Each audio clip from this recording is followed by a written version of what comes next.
समाजातील नागरिकांच्या न्याय हक्कासाठी लढणारे न्यूज चॅनल म्हणजे लोकशास्त्र न्यूज। या लोकशास्त्र न्यूजच्या पहिल्या वर्धापन दिनास खूप खूप शुभेच्छा। शुभेच्छुक माजी नगरसेवक सलीम मामा शेख। लोकशास्त्र न्यूज प्रथम वर्धापनानिमित्त खूप शुभेच्छा देतो।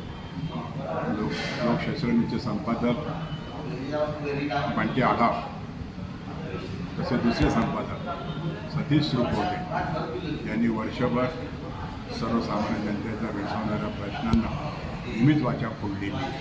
मग तो महानगरपालिकेशी निगडीत असो, मग एखादा अन्याय झाला असेल, त्या अन्यायालासुद्धा लोकशास्त्राच्या माध्यमातून कायम वाचा फोडण्यात येते। मी बंटी आढाव आणि सतीश श्रुपोटे यांच्याकडे एक अपेक्षा व्यक्त करतो। गेली मागील 1 वर्ष आपण जे सर्वसामान्य जनतेसाठी जे काम केलं, असंच कार्य